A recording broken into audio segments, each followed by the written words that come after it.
कोई भी सपना साकार करने के लिए सबसे जरूरी है सही कोच का होना। चुनिए फोटोनिक्स को और करे अपने DGT-NPGT फिजिक्स का सपना साकार। Download the app now.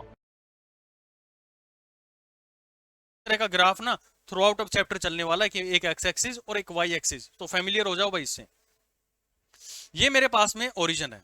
Origin मतलब उसकी मीन पोजीशन मैंने कंसीडर कर ली है, और इस पॉइंट पर उस पर लगने वाला फोर्स कितना होगा? 0 होगा। तो ये हमारे पास में हम बोल सकते हैं दिस इज मीन पोजीशन।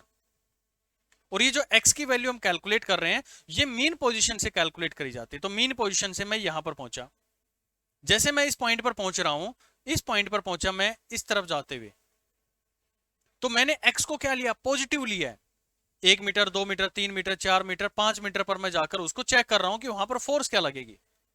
तो इस पॉइंट पर आप जाके देखेंगे तो फोर्स इसके ऊपर में इस डायरेक्शन में लगेगी। जैसे एक सिंपल स्प्रिंग की बात करूं, ये स्प्रिंग थी मेरे पास में, इसको मैं खींचकर इस पोजीशन पर ले गया ये ब्लॉक के साथ में, तो यहां पर जो फोर्स डेवलप हो रही होगी वो क्या कर रही होगी? इसको पीछे की तरफ में खींच रही होगी।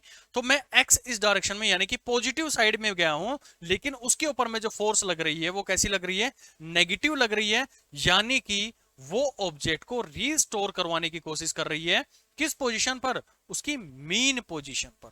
हमेशा जो सिस्टम होता है ना, वो कैसे इक्विलिब्रियम में रहना चाहता है? वो स्टेबल इक्विलिब्रियम में रहना चाहता है। और स्टेबल इक्विलिब्रियम में रहने के लिए वो क्या करेगा? रीस्टोरिंग फोर्स डेवलप कर देगा। और ये नेगेटिव साइन जो है वो हमें क्या बता रहा है? कि वो पीछे की तरफ में उसको खींच के लेके आ रहा है।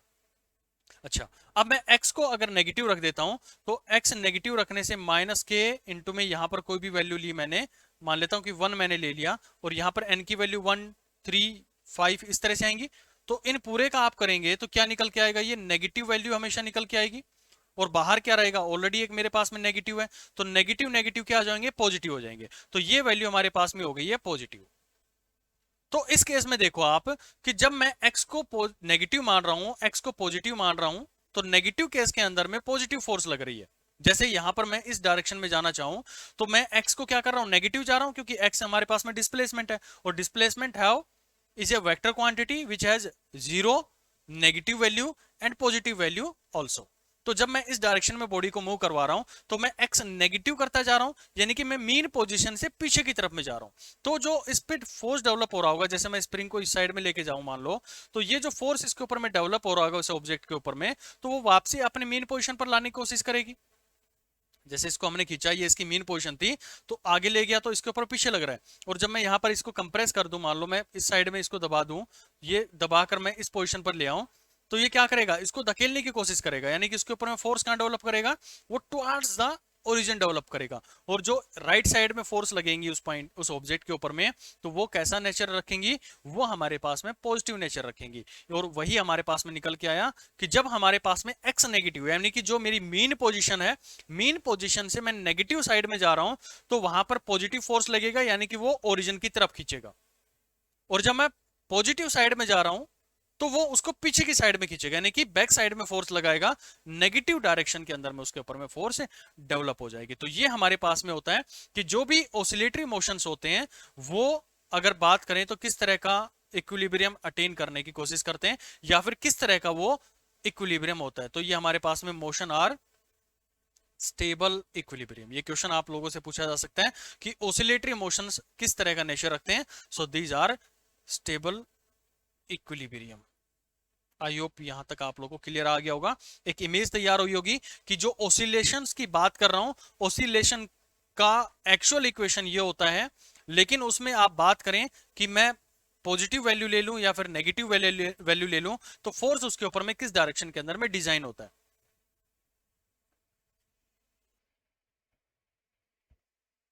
तो यहां तक आपने ऑसिलेटरी मोशन देख लिया कि क्या हमारे पास में ऑसिलेटरी मोशन होता है, और जो ऑसिलेटरी मोशंस होते हैं वो किस तरह का इक्विलिब्रियम अपने अटेन करने की कोशिश करते हैं।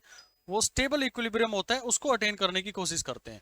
अब यहां पर आप धीरे धीरे बढ़ें, तो एक स्पेशल केस की तरफ मैं आप लोगों को लेके जाना चाहूंगा कि आपने फोर्स की इक्वेशन तो देखी कि ये हमारे पास में एक ऑसिलेटरी मोशन माइंड में क्या आना चाहिए कि इसका मतलब ये है कि जो हमारे पास में मीन पोजीशन है, उसके रिस्पेक्ट में टू एंड फ्रो मोशन वहां पर हो रहा है। टू एंड फ्रो मोशन वहां पर ऑब्जेक्ट क्या कर रही है, सस्टेन कर रही है। अच्छा, अब इसका एक स्पेशल केस में अगर मैं बात कर लेता हूं कि n की वैल्यू अगर हम 1 कंसीडर कर लेते हैं, यानी कि मैं केवल और केवल एक ही मोशन कंसीडर कर रहा हूं कि ऑब्जेक्ट इस पोजीशन से यहां पर जा रही है, फिर वापसी उसी पोजीशन पर आ रही है। अभी आऊंगा मैं उसी चीज के ऊपर में जब मैं उसके डिस्प्लेसमेंट के लेकर बात करूंगा कि कितना बॉडी का एक्स आ रहा है, यानी कि डिस्प्लेसमेंट आ रहा है। तो वहां पर आप लोग कंसीडर करेंगे कि ये जो एफ है ये निकल कर आएगा माइनस ऑफ के एक्स। ये इक्वेशन आप हमेशा अपनी किताबों के अंदर में पढ़ते हैं। अब इसको भी थोड़ा सा सुन लीजिए कि ये जो हमारे पास x हम कंसीडर करते हैं, यानी कि ये ओरिजिन कहां पर कंसीडर करेंगे, ये ओरिजिन वहां पर कंसीडर होगा, या फिर मैं कहूं कि ये मीन पोजीशन वहां से कंसीडर होगी जहां पर f इज इक्वल टू 0 होगा। जिस पोजीशन के ऊपर में, बॉडी के ऊपर में कोई फोर्स नहीं लग रहा है, हम हमेशा उसी को उसका मीन पोजीशन कंसीडर करेंगे। अब आपका जो टोटली बचा है वो मैकेनिक्स बचा है।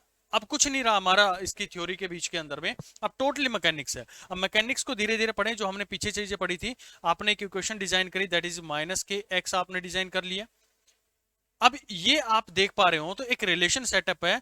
फोर्स को मैं लिख सकता हूं मास इंटू में एक्सेलेरेशन, और यहां पर आप लोग लिख सकते हैं कि माइनस के इंटू में एक्स। तो ये कहीं ना कहीं एक रिलेशन सेटअप हुआ है एक्सेलेरेशन के बीच में और डिस्प्लेसमेंट के बीच में। तो ये आ गई है एक्सेलेरेशन और डिस्प्लेसमेंट के बीच में एक रिलेशन होता है। कौन सा? जो एसएचएम होता है। और इसी मोशन को अगर n इज इक्वल टू 1 हम रख देते हैं, इसी को बोलते हैं सिंपल हार्मोनिक, यानी कि केवल और केवल एक हार्मोनिक उसके अंदर में। यार हार्मोनिक होता है कि कितनी फ्रीक्वेंसीज उसके अंदर में जनरेट हो रही है, बार बार वो एक सेकंड के अंदर में कितनी बार अपने आप को रिपीट कर रहा होगा। बात करेंगे उसको लेके भी।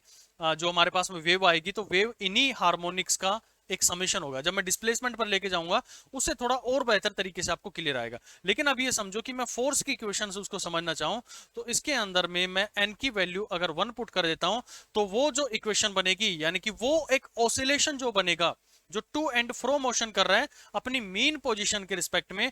और मीन पोजीशन यानी कि ये x इज इक्वल टू 0 की वैल्यू कहां पर लेंगे, जहां पर फोर्स उस ऑब्जेक्ट के ऊपर में 0 लग रहा होगा। ओके जी, यहां तक आ गया अभी समझ में।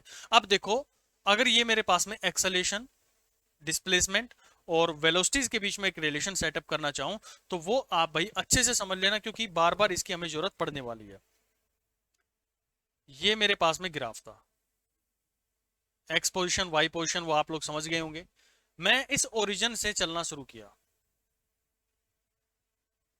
और अच्छे से ले लेते हैं इसको ना, एक स्प्रिंग का केस ले लेता हूं मैं। ये मेरे पास में एक स्प्रिंग है, मैं इस स्प्रिंग को आगे की तरफ में खींच रहा हूं, यानी कि एक्सटर्नल फोर्स इसके ऊपर में लगा रहा हूं। अब एक्सटर्नल फोर्स हम लगा रहे हैं तो पता होगा आपको कि मास इनटू में एक्सेलेरेशन वहां पर डिजाइन हो जाएगा, यानी कि उस बॉडी के अंदर में एक्सेलेरेशन आ जाएगा। ठीक भाई, एक्सेलेरेशन आ गया इस ऑब्जेक्ट में, कोई दिक्कत नहीं है। अगर ये एक्सेलेरेशन आ रहा है तो अगर मैं ये मोशन देखूंगा तो ये सिंपल हार्मोनिक मोशन बनेगा, और इसके बीच में रिलेशन होगी माइनस के एक्स की। तो जैसे जैसे मैं इस पॉइंट से यहां पर पहुंचा, एक एक्सट्रीम लेवल तक मैं पहुंच गया हूं। मेरी वेलोसिटी जो थी इस पॉइंट के ऊपर में मैक्सिमम थी, उसके ऊपर में बैकवर्ड डायरेक्शन में फोर्स लग रहा है, फोर्स लग रहा है, और इस पोजीशन पर जाकर मान लेते हैं कि उसकी वेलोसिटी जो है वो 0 हो गई है, वो मीन पोजीशन से दूर जाना चाह रहा है। लेकिन अभी मैंने वेव नेचर के अंदर में आपको समझाया कि अगर आप एक्स पॉजिटिव की तरफ में जाना चाह रहे हैं तो एसएचएम यानी कि ऑसिलेटरी मोशन की ये बड़ी खूबसूरती होती है कि वो उसको पीछे की तरफ में खींचेगा। इसीलिए तो ऑसिलेशन पहले समझाया आपको कि क्या बेसिक मतलब है उनका, जो पॉजिटिव फोर्स नेगेटिव फोर्स लग रही है उनका मतलब क्या है। भाई मान लो कि मैंने यहां पर जब चलना शुरू किया तो इसको वेलोसिटी मैंने 4 मीटर पर सेकंड दे दी है। जैसे जैसे ये इस पोजीशन पर पहुंचेगा तो वो ऑसिलेशन उसके ऊपर में बढ़ रहा होगा, यानी कि जो उसके ऊपर में बैकवर्ड डायरेक्शन में फोर्स लग रहा होगा, जो रिस्टोरिंग फोर्स लग रहा होगा, वो ज्यादा बढ़ता जाएगा उसके अंदर में, उसको खींचने की कोशिश करेगा। तो जैसे वो खींचेगा तो एक पॉइंट आएगा जहां पर वेलोसिटी क्या हो गई है, 0 हो गई है। लेकिन आप यहां पर देखें कि एक्सेलेरेशन हो क्या रहा है इसके ऊपर में। इस पोजीशन से ए पॉइंट से अगर मैं इसको ओ पॉइंट मान रहा हूं और इस पॉइंट को मैं ए मान रहा हूं, तो जब मैं ओ से ए पॉइंट पर जा रहा हूं तो यहां पर आपकी वेलोसिटी जो थी, या फिर आप इसको एक थोड़े और तरीके से सोचिए कि मैं इस पॉइंट पर इस स्ट्रिंग को यहां से मैं खींच के इस पोजीशन पर लेके चला गया हूं, ओके जब मैं यहां से इस पोजीशन से उस ऑब्जेक्ट को रिलीज कर रहा हूं, इससे थोड़ा और बेहतर आएगा, इसलिए मैंने इसको थोड़ा सा चेंज करने की कोशिश करी है कि मैंने इसको रिलीज कर दिया। जब मैं इसको रिलीज करूंगा तो आप देख रहे हैं कि इनिशियली उसकी वेलोसिटी 0 थी। जैसे जैसे आप आगे बढ़ेंगे तो यहां पर वेलोसिटी जो है उसकी क्या होती चली जाएगी, इंक्रीज होती चली जाएगी। लेकिन यहां पर एक्सेलेरेशन जो है उसका क्या होता चला जाएगा, डिक्रीज होता चला जाएगा। और जैसे ही आप इस मीन पोजीशन पर पहुंचेंगे तो इस पोजीशन पर उसकी वेलोसिटी जो है वो क्या हो जाएगी, v मैक्सिमम हो जाएगी। अब आगे बढ़े आप तो इस पोजीशन से आगे की तरफ में चले, जैसे जैसे यहां पर जाएंगे तो एक पोजीशन ऐसी आएगी जहां पर इसकी वेलोसिटी कितनी हो जाएगी, दोबारा से 0 हो जाएगी। लेकिन आप यहां पर देखो कि इस केस के अंदर में जो वेलोसिटी थी वो हमारे पास में डिक्रीज हो रही है और एक्सेलेरेशन जो है वो हमारे पास में क्या हो रहा है, इंक्रीज हो रहा है। अब ये एक्सेलेरेशन से मतलब क्या मेरे पास में, एक्सेलेरेशन के मैग्नीट्यूड से मतलब होता है यहां पर, क्योंकि मैं अपनी एक्स पोजीशन से इस तरफ में जाने की कोशिश करूंगा। भाई मैं एक्स से इस तरफ में आने की कोशिश कर रहा हूं, लेकिन नेगेटिव में लेके आ रहा हूं, तो नेगेटिव लेके आ रहा हूं मैं उसके अंदर में, तो मेरा जो फोर्स लगेगा उसके ऊपर में पीछे की साइड में खींचेगा, वो पीछे की साइड में खींचने की कोशिश करेगा। तो मैग्नीट्यूड वाइज जो एक्सेलेरेशन क्या हो जाएगा, बढ़ता चला जाएगा। यानी कि चेंज इन वेलोसिटी है विद रिस्पेक्ट टू टाइम, वो हमारे पास में क्या होती चली जाएगी, बढ़ती चली जाएगी, तभी तो रोक पाएगा। अगर ये बेसिकली एक्सेलेरेशन को अगर मैं इसके मैग्नीट्यूड के साथ में लिखता तो डी एक्सेलेरेशन उसको बोलता मैं, डी एक्सेलेट वहां पर कर रही है, तभी तो मैग्नीट्यूड क्या होगा उसका कम होता जाएगा वेलोसिटी का। और जैसे ही एक्सट्रीम लेवल पर पहुंचेगी तो उसकी वेलोसिटी क्या हो गई है, 0 हो गई है। तो ठीक उसी तरह से आप यहां से इस मेन पोजीशन से एक्सट्रीम लेवल से इस साइड में आ रहे हैं, ये पॉइंट जो बता रहा हूं नोट कर लेना भाई, बहुत इंपॉर्टेंट है ये, इन्हीं का खेल चलेगा आगे। जब आप इस साइड में आएंगे तो आपको समझ में आ रहा है कि वेलोसिटी हमारी क्या होती जाएगी, इंक्रीज होती आएगी। लेकिन यहां पर एक्सेलेरेशन क्या होगा, क्योंकि नेगेटिव एक्सेलेरेशन था पहले, अब वो 0 की तरफ में आएगा, यानी कि वो उसको पॉजिटिव की तरफ में ले जाने की कोशिश करेगा। तो ये वैल्यू क्या होगी हमारे पास में, डिक्रीज होती आएगी। डिक्रीज होते होते हमारे पास क्या हो जाएगा, अब वो 0 को क्रॉस करेगी, इस पोजिशन पर उसके पास में वी मैक्स पहुंच गया, यानी कि इससे फालतू तो बढ़ नहीं सकता हमारा एक्सेलेरेशन, फिर मतलब जो उसकी मैक्सिमम वेलोसिटी नहीं हो सकती। फिर ये हमारे पास में आगे की साइड में खींचेगा, ये बॉडी इस साइड में मूव करेगी। तो इस साइड में खींचने की वजह मतलब है कि वेलोसिटी को क्या करते आना है, डिक्रीज करते हुए आना है, क्योंकि उसको एक्सट्रीम लेवल पर 0 हो जाना है। अगर एक्सट्रीम लेवल पर 0 हो रहे हैं तो बॉडी को पीछे की तरफ में खींचने वाला होना चाहिए, तो पीछे की तरफ में खींचेगा तो आप कह सकते हैं कि एक्सेलेरेशन इस केस में क्या होगा, इंक्रीज होगा। फिर से समझो इन पॉइंट्स को, दोबारा से मैं बता रहा हूं कि मैंने ए पॉइंट से इसको रिलीज किया।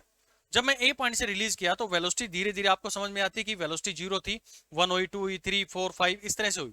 जो उसके ऊपर में नेगेटिव एक्सेलेरेशन था, यानी कि जो रिटार्ड कर रही थी बॉडी, अब वो क्या करना शुरू कर गया, वो एक्सेलेरेट करना शुरू कर गया, उसकी वैल्यूज मेरे पास में बढ़नी शुरू हुई। मेरे पास में मैग्नीट्यूड वाइज की बात है, यानी कि पहले क्या थी वो हमारे पास में -4 थी मान लो, फिर -3 आई, -2 आया, -1 आया, फिर 0, 1, 2 ऐसे बढ़ता हुआ ये मेरे पास में एक्सेलेरेशन अचीव करता जाएगा। तो ये देखो एक्सेलेरेशन -4 से 0 की तरफ में आया, उसकी मैग्नीट्यूड की बात करिए मैंने, साइन वाइज कहूं तो ये रिटार्डेशन हो रहा है, रिटार्डेशन उसका क्या हो रहा है मेरे पास में, -4, फिर -3, -2, -1 आया, फिर हमारे पास में ये पॉजिटिव रिटार्ड एक्सेलेरेशन की तरफ में चला गया। तो ये एक्सट्रीम मतलब मैक्सिमम वेलोसिटी अचीव करवाएगा और फिर ये क्या करेगा, रिटार्ड करवाने की कोशिश कर देगा।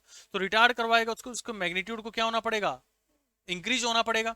यानी कि चाहे वो रिटार्डेशन बोलूं या फिर मैं एक्सेलेरेशन बोलूं, मैग्नीट्यूड वाइज बोलूंगा तो मेरे पास में एक्सेलेरेशन हो गया, और मैं उसके साइन के साथ में बोलूं तो रिटार्डेशन कर रहा है, क्योंकि मुझे इस ऑब्जेक्ट को रोकना है, तो ज्यादा मैं फोर्स लगाऊंगा। तो जब आप यहां से इस साइड में जा रहे हैं तो वेलोसिटी इंक्रीज हो रही है, एक्सेलेरेशन आपका डिक्रीज हो रहा है। ओरिजिन से इस साइड में जा रहे हैं तो वेलोसिटी हमारी डिक्रीज हो रही है, एक्सेलेरेशन का इंक्रीज हो रहा है। फिर वापसी देखो, वेलोसिटी को इंक्रीज करवाना है तो रिटार्डेशन मेरे पास में, यानी कि मैग्नीट्यूड वाइज उसकी वैल्यू कम होती आ जाएगी, क्योंकि यहां पर उसका मैक्सिमम वैल्यू अचीव कर लेना है।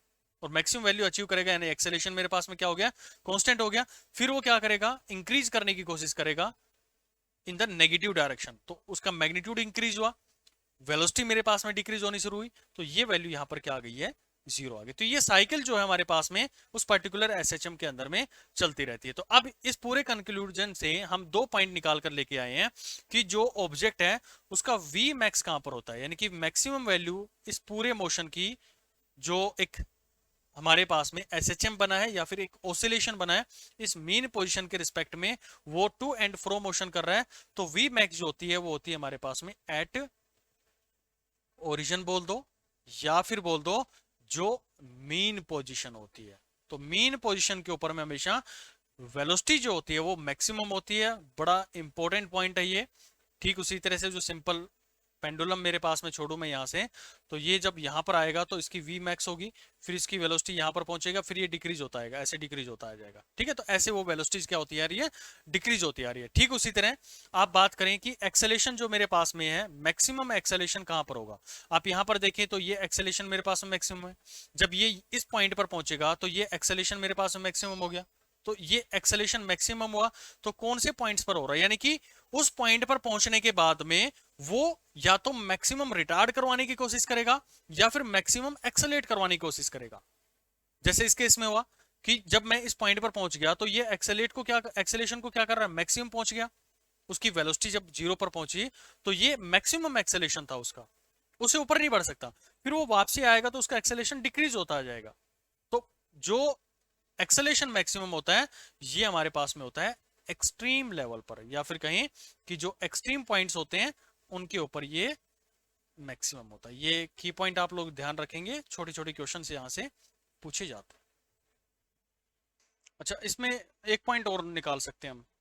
आप लोग देख पा रहे होंगे कि जो हमारे पास में मीन पोजीशन है, मीन पोजीशन से जो एक्सट्रीम पॉइंट है, ये वाला जो एक्सट्रीम पॉइंट था, यहां तक की दूरी हमारे पास में ए से रिप्रेजेंट करते हैं या फिर कहें कि एम्पलीट्यूड से रिप्रेजेंट करते हैं। तो तीसरा पॉइंट आप लोग इसके अंदर में इस पूरे कंक्लूजन से नोट करेंगे कि जो हमारे पास में मीन पोजीशन होती है, जो मीन पोजीशन है एंड एक्सट्रीम पॉइंट है, जो एक्सट्रीम पॉइंट है, इनके बीच में जो डिस्टेंस होती है this is known as amplitude. ये सभी को आपको पता है, लेकिन ये फील लाना कि वहां पर वेलोसिटी क्या हो रही है, एक्सेलेरेशन क्या हो रहा है, एक्सेलेरेशन डिक्रीज कैसे हो रहा है, एक्सेलेरेशन इंक्रीज कैसे हो रहा है, यहीं पर चीजें गोल हो जाती है।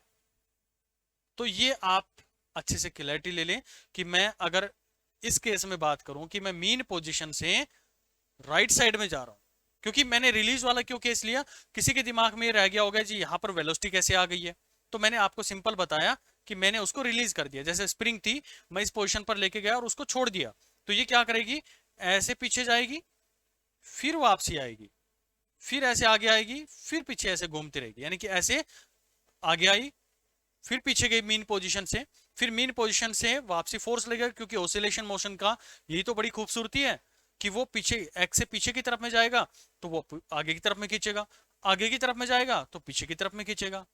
अरे भाई कमाल ही तो करना है उसको, और कमाल करके उसने क्या कर दिया, एक नया खूबसूरत टॉपिक हमारे लिए डिजाइन कर दिया, और इसको नाम जानते हैं सिंपल हार्मोनिक मोशन के नाम से। अब ये सिंपल क्यों बोला मैंने, क्योंकि मैंने अभी एक चीज बताई है कि मैं एम्पलीट्यूड को लेके बड़ा सीरियस हूं, क्योंकि ये जो एम्पलीट्यूड है ना, यहां से ही मेरे पास में वो कंक्लूजन निकल के आता है कि why we call it as simple harmonic motion. देखेंगे इसको आगे। अभी इसके अंदर में थोड़ा सा ये देखो कि यहां पर मेरे पास में एक रिलेशन मैंने निकाली, और काइनेमेटिक्स में जब मैं पढ़ा रहा था आप लोगों को, तो इक्वेशन ऑफ मोशंस में जो रिलेशन हम सेटअप करते हैं, तो टोटल 6 तरह के हम सेटअप लगा सकते हैं उसके अंदर में। एक होता है हमारे पास में xt का रिलेशन आता है, यानी कि डिस्प्लेसमेंट और टाइम का रिलेशन आ गया। दूसरा जो रिलेशन होता है, इनके ग्राफ इंपॉर्टेंट होते हैं इसलिए ये पूरा मैं करवाऊंगा आप लोगों को, वेलोसिटी और टाइम का। तीसरा जो रिलेशन आप लोग देखते हैं एक्सेलरेशन और टाइम का। फोर्थ जो रिलेशन है वो हमारे पास में एक्स और वेलोसिटी, यानी कि जो डिस्टेंस और वेलोसिटी के बीच में, डिस्प्लेसमेंट के बीच में। फिफ्थ जो रिलेशन आता है वो हमारे पास में होता है एक्सेलरेशन और वेलोसिटी का। और सिक्स्थ जो रिलेशन होता है वो होता है एक्सेलरेशन और डिस्प्लेसमेंट का। इसके अंदर में एक रिलेशन में आप लोगों को सेटअप करना सिखा चुका हूं। मैंने इस टॉपिक के स्टार्टिंग में आपको बताया, एक बार थोड़ा सा ना मैं आपको रिवाइज करवाता हूं कि मैं क्या पढ़ा रहा हूं, कहीं आपको ये तो नहीं कि पता नहीं क्या चीजें चल रही हैं। हो सकता है कि फर्स्ट टाइम आप ये चीजें पढ़ रहे हो तो थोड़ा सा आप लोगों को समझने में थोड़ी दिक्कत हो रही हो, लेकिन ये जरूरी है आपका अगर एसएचएम के अंदर में बहुत अच्छे से पकड़ बनानी है। तो मैंने आपको सिर्फ ये बताया कि एसएचएम का क्या यूज होता है। एसएचएम अपने आप में एक मैकेनिक्स का क्वेश्चन है सिर्फ। अब अभी मैंने ऑसिलेशन के थ्रू आपको ये बताया कि ऑसिलेशन का एक स्पेशल पार्ट, एक्चुअल में ऑसिलेशन का ये इक्वेशन डेवलप होता है, इसका एक स्पेशल पार्ट हम एसएचएम में पढ़ते हैं।